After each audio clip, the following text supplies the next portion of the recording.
معزز و مکرم سامعین حضرات،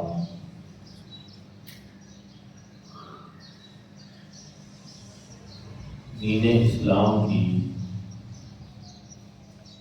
ابدی اور آفاقی تعلیمات میں سے ایک اہم چیز وقت کی قدر کرنا ہے، وقت کی اہمیت کو سمجھنا ہے اور اپنی زندگی منظم اور مربوط طریقے سے گزارنا ہے۔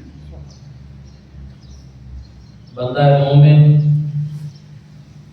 ہمیشہ بامقصد زندگی گزارتا ہے اور ایک منظم ٹائم ٹیبل کے مطابق زندگی گزارتا ہے۔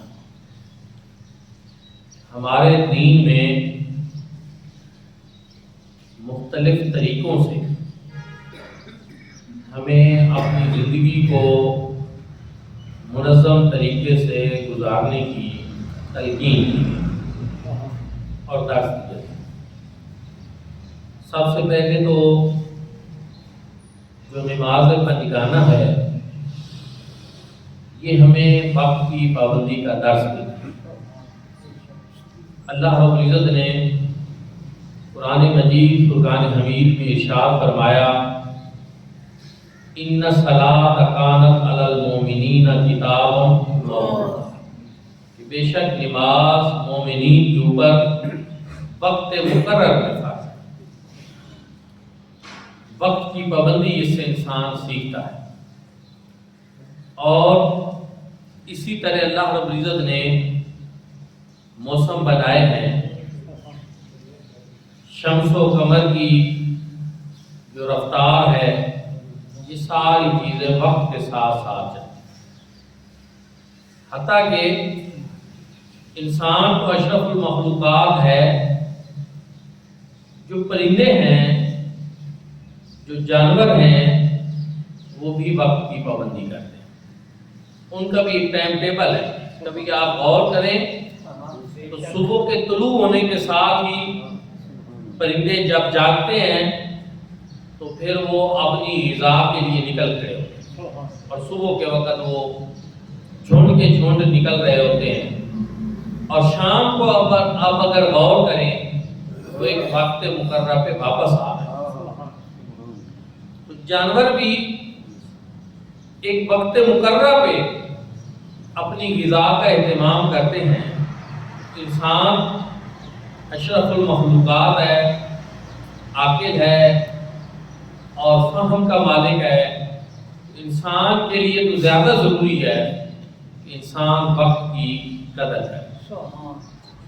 اللہ رب العزت نے قرآن مجید فرقان حمید میں ارشاد فرمایا، والعصر، قسم ہے زمانے کی۔ یہاں اللہ رب العزت نے زمانے کی قسم اٹھا کر ہمیں وقت کی اہمیت سے بھی آگاہ فرمایا۔ انسانی زندگی اور وقت کا آپس میں چولی دامن کا ساتھ ہے۔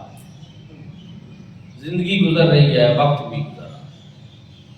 ان دونوں کو روکنے کا کوئی دنیا کے کسی انسان کے پاس ایسا ٹول نہیں، کوئی ایسا آلہ نہیں، کوئی ایسی مشینری نہیں جو ان کو گزرنے سے روک سکے۔ وقت گزر رہا ہے، زندگی گزر رہی ہے، کوئی نہیں روک سکتا۔ تو پھر اس کی اہمیت کو سمجھنا چاہیے۔ اگر یہ گزر رہے ہیں اور رکتے نہیں ہیں، اور وقت مقررہ پہ اس دنیا کو ہم نے چھوڑنا بھی ہے، تو پھر ہم غفلت کا شکار نہ ہوں، پھر ہم لایانی اور فضول زندگی نہ گزاریں۔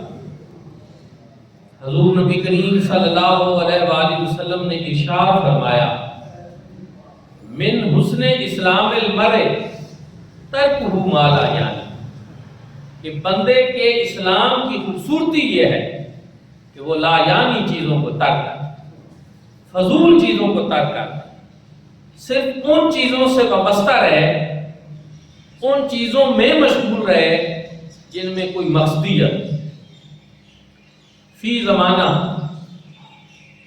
آج آپ دیکھتے ہیں دنیا ہم سے بہت آگے جا چکی اور ہم پیچھے ہیں۔ وجوہات کیا ہے؟ اس کی مینی ریزنز ہیں، مختلف وجوہات ہیں، لیکن ایک وجہ ان میں سے بہت بڑی وجہ ہمارا فضول اور لا یعنی کاموں میں مشغول، وقت کو ضائع کرنا ہے اور زندگی کے مقصد سے ہٹ جانا۔ گپے لگانے پہ ہم بیٹھتے ہیں تو کتنی دیر ہم بے مقصد اور فضول گپے لگاتے ہیں۔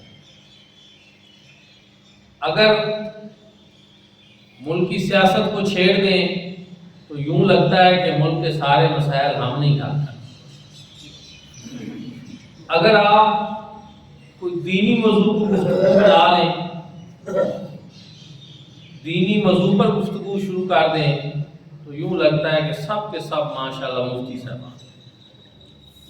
اور گفتگو جاری رکھیں گے۔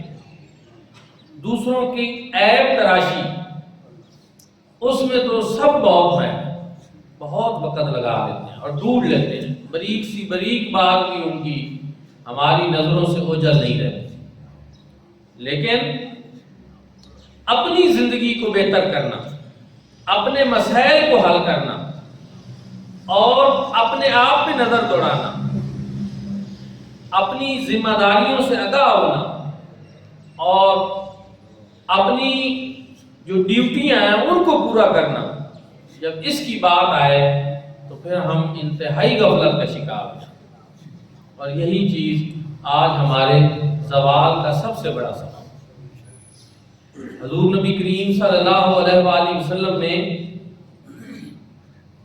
جو صحابہ کرام رضوان اللہ تعالیٰ علیہ مجمعین کی تربیت فرمائی، اس میں مقصدیت کے اوپر بہت زیادہ زور دی، اور پھر یہی ہوا کہ ان کی اگر مصروفیات دیکھیں آپ، ان کے اعمال کا جائزہ لیں اور سرگرمیوں کا جائزہ لیں تو صحابہ کرام رضوان اللہ تعالیٰ علیہ مجمعین کی سرگرمیاں ہمیشہ بامقصد ہوا،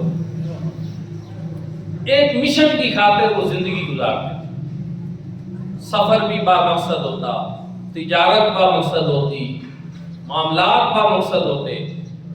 اگر کہیں وہ تجارت کرنے بھی جاتے تو اپنا جو دینی اور تبلیغی مشن ہے وہ اس سے غفلت نہیں برتی۔ اسی طرح بزرگان دین نے بھی انہی چیزوں کو معمول بنایا اور اس کے نتیجے میں اسلام کی اشاعت کا فریضہ بھی سر انجام دیا، اور ساتھ ہی ساتھ اللہ رب العزت نے مسلمانوں کو عروج بھی عطا۔ لیکن جب سے ہم ان چیزوں سے غافل ہوئے تو ہم روبہ زوال۔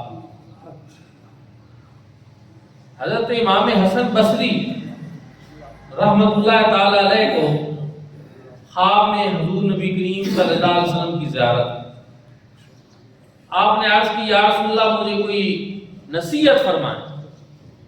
حضور نبی کریم صلی اللہ علیہ وآلہ وسلم نے ارشاد فرمایا مَنِ اسْتَوَىٰ يَوْمَاهُ فَهُوَ مَغْبُونٌ، کہ جس آدمی کے 2 دن برابر گزر جائیں وہ بندہ خسارے میں۔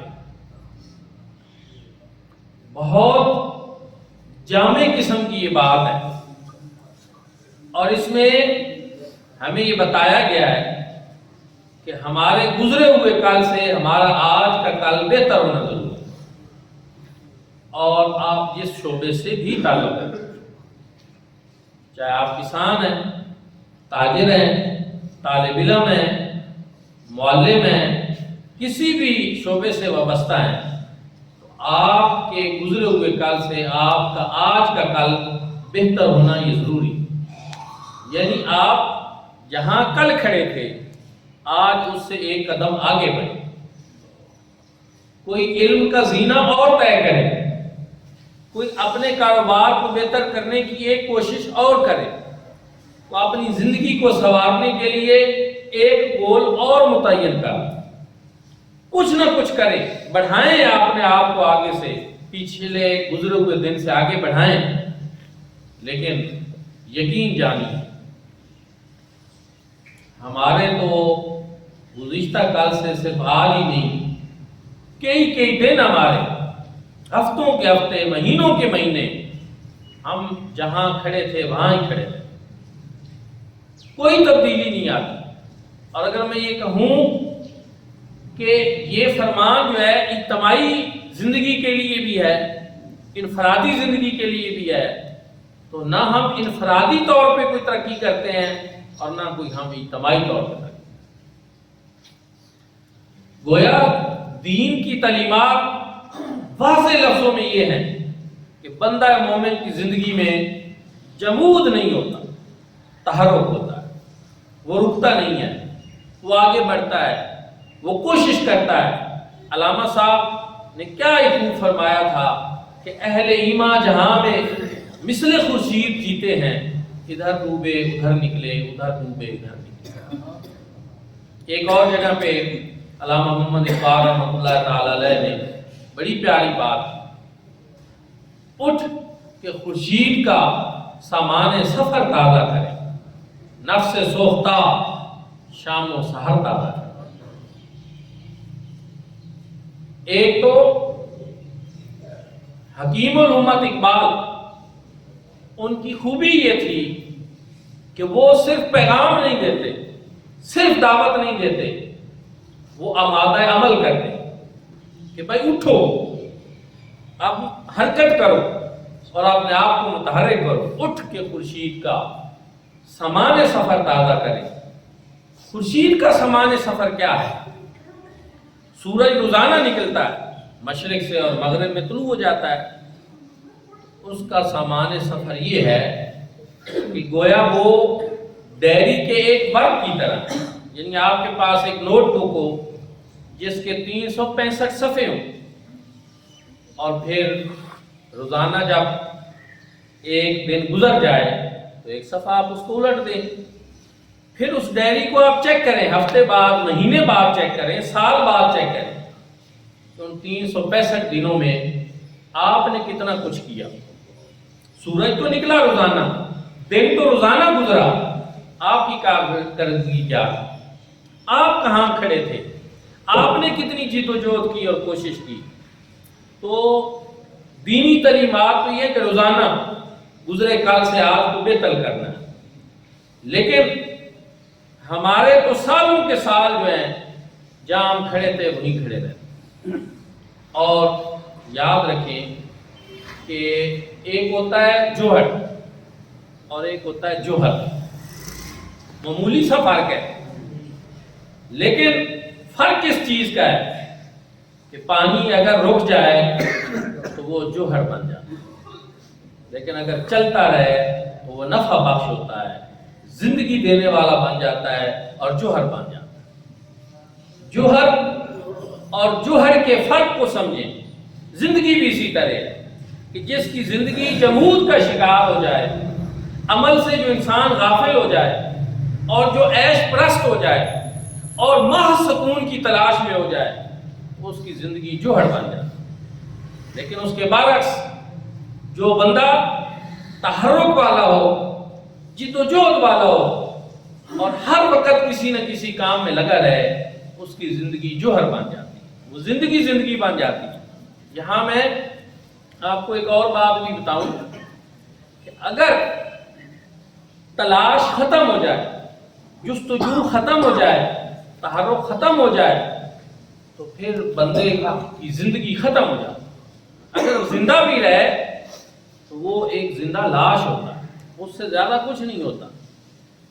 آپ کو میں ایک بات بتاتا ہوں کہ ایک ایسا شخص دنیا میں ہو جس کی ہر خواہش دنیا میں پوری ہو جائے، اس کے بعد اس کی زندگی کا ایک لمحہ گزارنا بھی اس کے لیے مشکل ہو، قیامت جیسی زندگی اس کی بن جائے، کیونکہ جتنی چیزیں چاہیے تھی وہ ساری مل گئی، تو اب وہ کیا کرے گا؟ جب جستجو ختم، تڑپ ختم، تلاش ختم، کوئی چیز حاصل کرنے کی جو جد و جہد ہے وہ ختم، تو پھر اس کی زندگی میں سے سکون اور چین اور ختم ہو جائے۔ زندگی یہی ہے کہ انسان جد و جہد کرتا رہے، کوشش کرتا رہے، آگے بڑھتا رہے اور ایک سے بڑھ کر ایک کام کرتا رہے۔ بندہ مومن کی زندگی کا تصور ہی یہی ہے، اس میں کہیں اس طرح کا کوئی اختتام نہیں ہے، جب موت آئے گی تو دیکھا جائے گا، لیکن جب تک زندہ ہے، جب تک سانسیں چل رہی ہیں، اس کو تحرک کے اندر ہونا چاہیے۔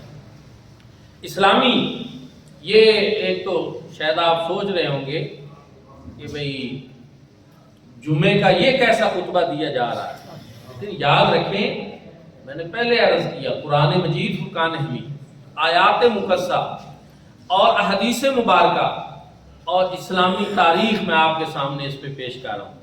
فی زمانہ یہ ہماری اہم چیزوں میں سے یہ چیزیں ہیں کہ ہم وقت کی ناقدری کرتے ہیں بحیثیت قوم، بحیثیت فرد، اور اس کا خمیازہ ہم بھگت رہے ہیں، اور وہ بھی بحیثیت قوم بھی بھگت رہے ہیں، بحیثیت فرد بھی بھگت رہے ہیں۔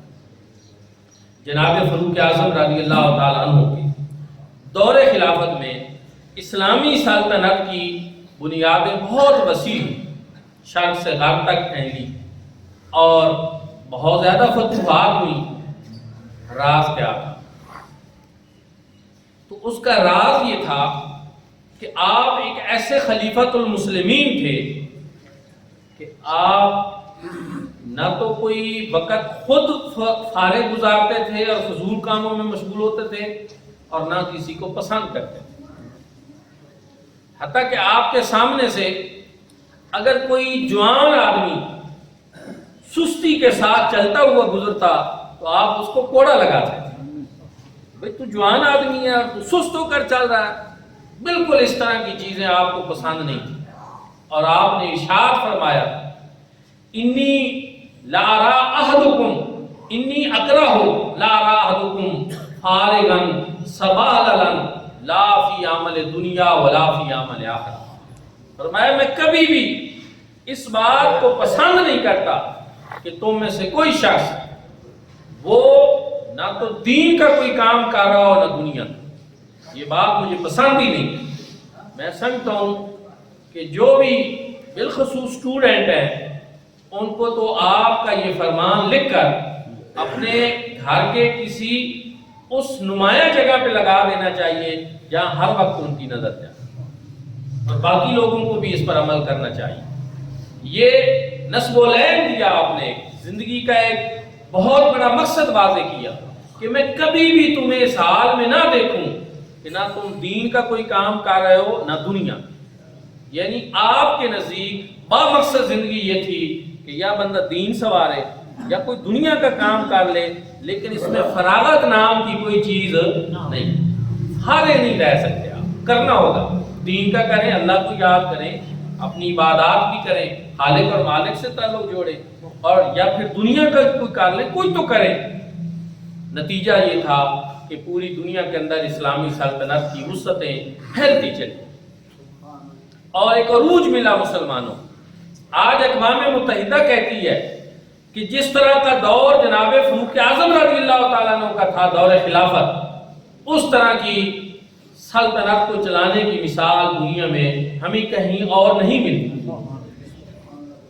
گاندھی نے ایک دفعہ انڈیا کی پارلیمنٹ میں تقریر کرتے ہوئے کہا تھا کہ فاروق اعظم رضی اللہ تعالیٰ عنہ جیسا ایک حکمران مسلمانوں کو اگر اور مل جاتا تو پوری دنیا پر صرف مسلمان، یعنی دشمن بھی جن کی بات کو اور عظمت کو تسلیم کریں، بات تو وہ ہوتی۔ تو میرے بھائیوں اور دوستوں، لیکن یہ ایسے نہیں کہ دشمن ان کو سلام کر رہے ہیں، یہ ایسے ہی ان کی عظمت کو تسلیم نہیں کیا جا رہا، بلکہ اس کے پیچھے ایک ویژن تھا، اس کے پیچھے ایک فکر تھی، ایک سوچ تھی، ایک نظریہ تھا، اور زندگی گزارنے کے خوبصورت طریقے تھے۔ لیکن عہد حاضر میں آج مسلمانوں کے پاس کوئی اس طرح کا سلسلہ نہیں، نہ کوئی نصب العین ہے، نہ کوئی مقصد ہے، نہ کوئی ٹائم مینجمنٹ ہے، نہ کوئی ہمارے سماج گولز ہیں، کچھ بھی نہیں ہے، بس ایسے ہی گزار رہے ہیں، بس زندگی گزار رہے ہیں۔ اس سے ہمیں نکلنا ہوگا، ہمیں ایک بھرپور زندگی گزارنا ہوگا، جد و جہد سے بھرپور، کام سے بھرپور زندگی۔ اور جناب فاروق اعظم رضی اللہ تعالیٰ عنہ جس طرح پسند کرتے تھے کہ آپ دین کا کام کریں یا دنیا کا کام کریں۔ حضور نبی کریم صلی اللہ علیہ وآلہ وسلم نے بھی ارشاد فرمایا، اغتنم خمسا قبل خمس، تم 5 چیزوں کو 5 چیزوں سے پہلے غنیمت کرو۔ شبابہ کا قبل حرمی کا، اپنی جوانی کو بڑھاپے سے پہلے غنیمت جانا۔ یہ سچی بات یہ ہے کہ جوانی میں یہ بات سمجھ آ ہی نہیں سکتی۔ یہ تو کسی بوڑھے شخص سے پوچھیں کہ جوانی کتنی بڑی نعمت اور اس کو کیسے گزارنا چاہیے تھا۔ کیا ایک بوڑھا آدمی جو ہے، آپ اس سے پوچھیں کہ اگر اس کو دوبارہ زندگی ملے تو کیا وہ جوانی اسی طرح گزارے گا جس طرح اس نے پہلے گزاری ہے؟ وہ کہے گا، یقیناً کہے گا نہیں، بلکہ میں اپنی جوانی کو اب بامقصد گزاروں۔ انتہائی قیمتی چیز ہے۔ اور حضور ذیل امت رحمۃ اللہ تعالی علیہ فرمایا کرتے تھے کہ بندہ مومن کی زندگی میں یہ عہد شباب اور عہد جوانی یہ اس طرح ہے جس طرح رمضان المبارک میں لیلۃ القدر ہو۔ لیلۃ القدر میں ایک رات میں 1000 مہینے سے بہتر ہوتا ہے عبادت کرنا، ثواب زیادہ ملتا ہے۔ انسان میں بھی جو جرأت، جو طاقت، جو کام کرنے کی صلاحیت ہے وہ یقیناً بچپن اور بڑھاپے سے کئی گنا زیادہ ہو۔ انہوں نے بڑی خوبصورت طریقے سے سمجھایا کہ جس طرح رمضان المبارک میں شب قدر ہوتی ہے، انسانی زندگی میں یہ اس طرح جوانی ہوتی ہے، اس طرح گزار۔ لیکن ہماری جوانیاں کیسے گزر رہی ہیں، اور پھر عہد حاضر کا نوجوان اپنی جوانی کو کس طرح گزار رہا ہے، وہ آپ سب کے سامنے ہے کہ جس کی قوم آج رسوائی کا شکار ہے۔